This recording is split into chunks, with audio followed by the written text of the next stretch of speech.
Hi అందరికీ నమస్కారం. ఈరోజు ఎపిసోడ్లో గంగరాజు షాప్కి ఇంకా కొంచెం దూరంలో జనరల్ స్టోర్స్ నడిపించే వెంకటేష్ నెలాఖరు కావడం వల్ల పెద్దగా కస్టమర్స్ లేకపోవడంతో త్వరగా షాప్ మూసి ఇంటికి బయలుదేరాడు. వీధి దీపాలు వెలగడం లేదు, చీకటిగా ఉంది. మున్సిపల్ వాళ్ళకి కంప్లైంట్ చేయాలన్న ధ్యాస కానీ ఆలోచన కానీ అక్కడున్న ఎవరికీ అంతగా లేకపోవడంతో లైట్లు వెలక్క చాలా రోజులైనా అలాగే గడిపిస్తున్నారు. ఆ చీకట్లో ఇద్దరు వ్యక్తులు నెమ్మదిగా నడుస్తూ వెళ్ళడం గమనించిన వెంకటేషు వాళ్ళని గుర్తుపట్టకపోయినా ఒక వ్యక్తిని మరో వ్యక్తి నడిపించడాన్ని బట్టి ఎవరికో ఆరోగ్యం బాగాలేదు కాబోలు అనుకుంటూ తనొక చేయి వేయడానికి కొంచెం వేగంగా నడుస్తూ వాళ్ళని చేరాడు. దగ్గరగా రాగానే గంగరాజును చూసి గుర్తుపట్టి ఎవరన్నా అంటూ కంగారుగా దగ్గరికి వచ్చాడు. గంగరాజు నడిపిస్తున్నది కోటేశ్వరరావు అని చూసి, అరే ఏమైందన్నా సార్కి అన్నాడు. గంగరాజుకి సాయంగా కోటేశ్వరరావు భుజం మీద చేయి వేస్తూ, ఏం లేదు, బీపీ ఎక్కువైనది కావచ్చు, జర సాయం చెయ్యి, ఇంటికి తోలుకపోదాం అన్నాడు గంగరాజు.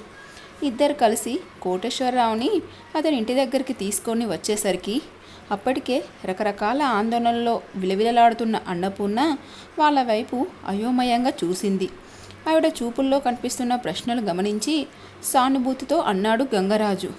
ఏం కాలే చెల్లమ్మా, పరిశాన్ కాకు, ఆవిడకి సర్ది చెప్పే ప్రయత్నం చేస్తూ ఇద్దరు కలిసి సోఫాలో పడుకోబెట్టారు.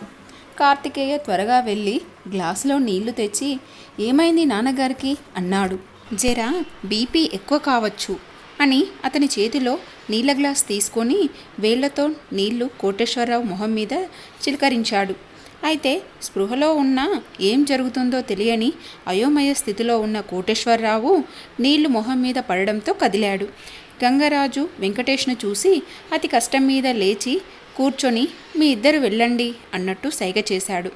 సార్, డాక్టర్ సాబ్ని తోలుకరమ్మంటావా అంటున్న వెంకటేష్ని వారిస్తూ, సార్ రెస్ట్ తీసుకుంటాడు, పద పోదాం, మళ్ళా రావచ్చు అన్నాడు గంగరాజు.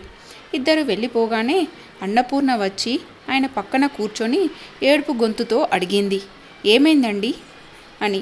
ఆయన సమాధానం చెప్పకుండా తీక్షణంగా నేలవైపు చూస్తూ, గీజర్ ఆన్ చేయి అన్నపూర్ణ, అందరం మైల స్నానాలు చేయాలి అన్నాడు.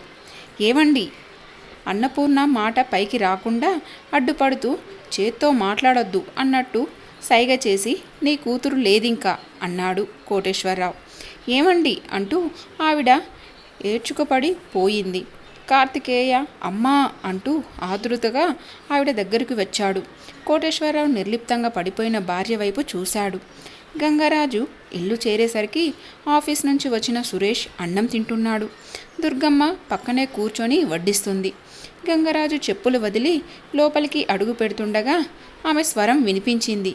గీ పోరడు ఇంకా రాలే, ఏడుకుపోయిండో ఏమో, జర తమ్మునితోని కూసొని ఆడు ఏం చదువుతున్నాడో చూడరాదు కొడకా, కాలేజ్కి పోతలేదంటున్నాడు మీ నాయన, టైం ఎంతైనో ఏమో, ఇప్పుడు నాయన వచ్చిందంటే పంచాయతీ అని అనగానే అడుగుల చప్పుడికి తలెత్తి చూశాడు సురేష్. గంగరాజు మొహం గంభీరంగా ఉంది. లేక్షణంగా దుర్గమ్మని చూస్తూ అన్నాడు, నీ కొడుకు మొగోడయిండు, ఆనికి చదువెందుకే, పెళ్ళి కావాలి, నాతోటి చెప్పుంటే మస్తు చేసుంటిని పెళ్ళి, నేను చెయ్యనని ఆడే చేసుకోనీకి పోయిండు. దుర్గమ్మ కూర్చున్న చోటు నుంచి లేచి ఒక్క అడుగులో గంగరాజు దగ్గరికి వచ్చి అతడి భుజం పట్టుకొని ఊపుతూ అంది, ఏమంటున్నావయ్యా, పెళ్లి చేసుకున్నాడేంటి, నా కొడుకు గసంటోడు కాదు, ఆనికి లచ్చలు కట్నంతోని వస్తుంది పిల్ల, ఆవు వస్తుంది, కలెక్టర్ చదువు చదివిండు కదా, కట్నం తెస్తుంది, అలాంటి ఆశలేం పెట్టుకోకు, బాపనోళ్ళ పిల్లను తీసుకొని పోయిండు నీ కొడుకు. ఆ మాట వినగానే లబలబలాడుతూ, ఓలమ్మో యాడుకుపోయిండయ్యా, ఏ బాపనోళ్ళ పిల్లనయ్యా, దేవుడా గా పిల్ల నా కొడుకును మందు పెట్టిందో అంటూ శోకాలు పెట్టసాగింది. సురేష్ బిత్తరపోయి చూడసాగాడు. గంగరాజు భార్య శోకాలు పెడుతుంటే గట్టిగా అరిచాడు, ఏయ్ నోర్ముయ్, గా పిల్లనెందుకంటావు, అమాయకురాలు, వాడేగా పిల్లని పటాయించి తోలుకపోయిండు, వీని షోకులు వీని నగరాలు చూసి గా పిల్ల పాపం మోసపాయే, గా సారు అమ్మ దుఃఖం చూస్తుంటే మస్తు బాధ అయ్యింది, వాళ్లకు ఇజ్జతుపాయే, నీకు నాకు ఏం గాలే, మగపోరడు వానికేంది అని భార్యను కరిసిరి సురేష్తో అన్నాడు. ఆడు ఏడున్నడో ఏడికి తోలుకుపోయిండో జర తెలుసుకోకొడక. ఎట్లనన్నా తెలుసుకొని గా పిల్లని తీసుకురావాలి. లేకుంటే వాళ్ళు బదనాం అవుతారు. గాయత్రి బతుకు బండలైద్ది. ఈయన ముఖానికి లక్ష్మీదేవంటి పిల్ల కావాలనా? దుర్గమ్మ గయ్యమంది. నీ కొడుకు గురించి నీకు ఫికర్ లేదు, వాళ్ళ గురించి మస్తు ఫికర్ ఉన్నది. బుద్ధున్నోళ్ళందరూ నా లెక్కనే అంటారు. ఆనికి సిగ్గు ఉన్నదా? ఆడపిల్లని గట్ల తోలుకపోతాడా? కనిపిస్తే బొక్కలు తీస్తా. పోరా సురేష్, పోలీస్ స్టేషన్లో కంప్లైంట్ ఇచ్చిరాపో ఆజ్ఞాపించినట్టు అన్నాడు గంగరాజు.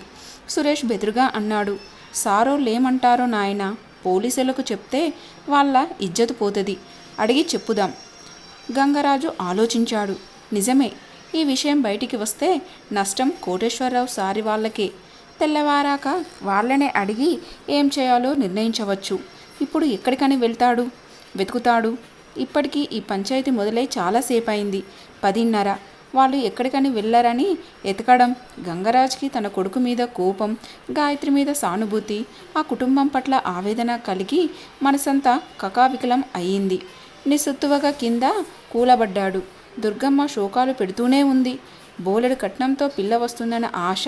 వాడు చదువుకోకున్నా అందగాడైనా కురిపి అయినా వాడు మగాడు. ఆ అర్హత చాలు. లక్షలు కట్నంగా ఇచ్చి పిల్లనివ్వడానికి. అట్లాంటిది పైసా కట్నం లేకుండా ఆ పిల్లని ప్రేమించడం ఏంటి? నా కొడుకు అనే సగటు తల్లిలాగే ఆమె కూడా ఆలోచిస్తుంది. తన కొడుకు ఆవార తిరుగుళ్ళు తిరుగుతూ అమాయకురాలైన మంచి కుటుంబంలోని పిల్లని మాయమాటలతో తీసుకువెళ్ళి ఆ పిల్ల జీవితం ఏం చేస్తాడో అనే ఆందోళన గంగరాజుది. ప్రశాంతంగా ఉన్న ఇంట్లో ఇంత దుమారం లేపడం కాక అందమైన గాయత్రిని పనికిమాలినవాడు అయినా తన తమ్ముడు లేవదీసుకుపోవడం ఏంటి? ఎట్లా జరిగింది ఇలా? ఆ గాయత్రి వాడిని ఎలా నమ్మింది అని సురేష్ ఇలా ఎవరి ఆలోచనలో వాళ్ళు ఆ రాత్రంతా జాగరణ చేశారు.